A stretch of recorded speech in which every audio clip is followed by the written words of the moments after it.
Hi, welcome back to Doomsday Queen, where we're going to be discussing a recession and ways that you can prepare for this without exceeding your limitations. Make sure you hit that like and subscribe button down below, and let's get into it. So, a recession is generally defined as a significant decline in economic activity that lasts for an extended period of time. Over the last 8 years, we have seen little peaks of a recession popping up, but then they've also halted back and things have gotten into order where we haven't fallen into a full-on recession. A recession that we did enter into, which was not widely discussed, was the pandemic. The pandemic was actually considered a recession. There was a decline in jobs. A lot of people lost their jobs. Then there was not as many people being able to purchase. The supply chain was also affected. But right now, currently, we are about to hit in full speed onto a recession. So what can you focus on that is going to help you out in this recession? Self-sustainability. When it comes down to it, being self-sufficient is the most important thing for you to do for you and your family. So making sure that you go into your subscriptions, cancel subscriptions that are not beneficial for you and your family. I guarantee that 90% of people watching this have a subscription that they haven't used. And once again, it's like 15, 20 bucks that's being wasted out of your bank account, being thrown to the side. And as times get harder, it's going to be harder to have that kind of money. And so you're going to want to cut those out now. Cut out anything that does not benefit you directly so that you're able to save for the time when you're going to need it. Now, investing in your preps is very, very important. Understanding that shelf-stable food doesn't go bad. Your shelf-stable food is considered your insurance plan, just like car insurance. When you go out and you're driving your car, a brand new car, you're not expecting to get into a car crash instantaneously, but you're required to have insurance. Every household should have some sort of food pantry that is on hand that you can use as a resource, kind of like insurance. To be very fair and honest with you, the government wants everything to be on a digital currency. If you haven't noticed, most of your bank accounts are all digital. Not very many people carry small forms of cash on them or pull out most of their cash out of their bank. So understanding that it's so easy for you to tap a card, get a subscription, anything like that, those are costs that you're going to be able to alleviate out of your bank account so that you can focus in on your food pantry or on other prepping items that you see fit. So another thing to keep in mind is when you're prepping right now, as we are entering a recession, I do truly believe we are entering into another full-blown recession that could ultimately, especially with the tariffs and everything going on, turning into a depression. As that creeps up on us, I'm going to be focusing on removing excess costs, and I would hope that you'd want to do the same. Most people are completely divulged into a digital currency and into this digital world, so they don't really realize what is happening in front of them. As we see prices of food escalating, nothing is better than making sure that you prep everything you can, especially shelf-stable food, for long periods of time. It's very important that you guys understand that when a recession happens, it's going to hit everybody and it's going to hurt everyone. It's going to hurt jobs. There's chances that your job, you may experience a job loss. And the number one place that you're going to focus your money on is the roof over your head. Having a roof over your head is so important. In the month of February, the US had the highest default on home loans since 2008, since the housing crisis.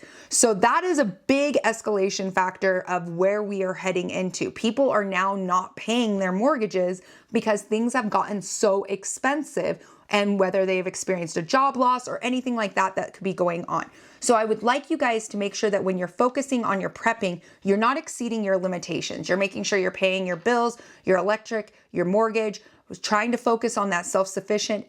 Making sure that you focus on what's important for your home. Every family should be focusing on their gardens this year. Everyone should have a victory garden. We know the term, it's been coined since World War II.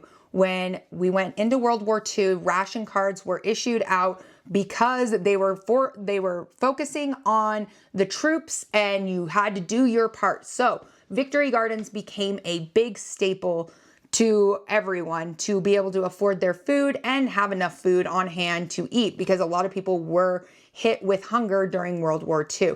So focusing on your seedlings, understanding that this is the time to start today is the day. So I'm gonna show you guys a little bit of my seedlings and talk about different things that I am planting to help alleviate costs that may be happening in the summer of 2025.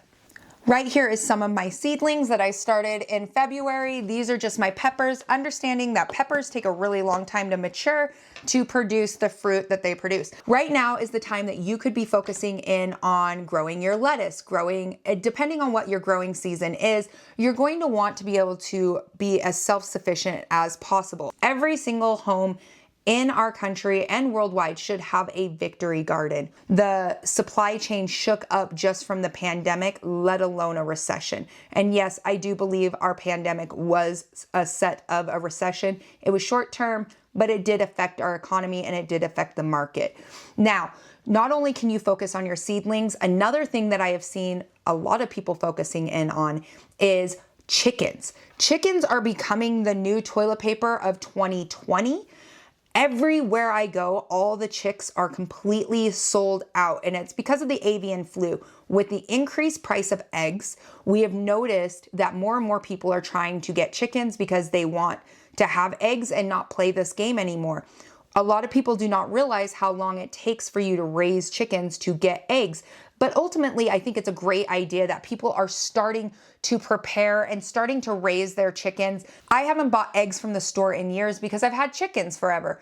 But now I'm starting to worry more along the lines of chicken feed. With everybody now getting chickens, is there going to be a stress on the market with chicken feed? So I'm starting to explore factors in on how to make my own chicken feed this year because I don't want to risk running low on that feed. And honestly, I would like to have it where my chickens have their feed and I no longer have to depend on the store. So look at what's happening right now currently with the market. You see the stocks are a complete and utter disaster, and focusing on things that you are more concrete for you. So whether it is a food pantry like you can see behind me, where I focus in on long-term food storage, once again, your preps are a self-insurance plan. You don't buy a car and drive it off a lot expecting to get into a car crash and hopefully that your insurance is going to cover you. Your preps are your insurance plan. So whether it is through all these storms going on right now where there is a ton of tornadoes going on, hurricanes, job loss, economical collapse, or anything else that can happen, being as self-sufficient has never been more important than it is currently right now. So one thing that I am doing is I am focusing on my seedlings. I have about 200 seedlings that are planted right now, and I'm about to branch out and start another tray of 70 to get them ready for this summer. I encourage all of you guys to have a victory garden. Victory gardens are amazing to have on hand. You're going to want to have that self-sustainability. And if you are part of starting new chickens, make sure you comment down below. I want to hear about you guys that are starting your chicken journey. And the next video is going to be about chickens. So we're going to be discussing some pros and cons on raising chickens and understanding how long it takes for you to get to your eggs. As we dwindle into this recession together, I want you guys to hit that like and subscribe button, and let's get talking about what you guys are cutting back on. I'm gonna let you guys just know a few things that I am cutting back on currently right now. Any electronic subscriptions that do not benefit me and my family, I'm going to take that money and invest it towards some of our preps that I have not gotten, especially with the tariffs coming up. And I want to be ahead of the game. And so I'm cutting back on those spendings and focusing mainly on our mortgage and our property and things that are going to last. Make sure you comment down below if you believe you have a subscription that does not benefit your family that you're not even using right now. Making sure that you're saving money and also pulling out cash on hand, because in an economical collapse, we've seen it during the Great Depression, we've seen it when the banks collapsed. Make sure you like and subscribe on this video if you like talking about this recession that is creeping up on us. Get your victory gardens started, get your chickens going, and be patient. Focus on what's important, what to cut out, and being self-sustainable. All right, I'll catch you guys on the next one.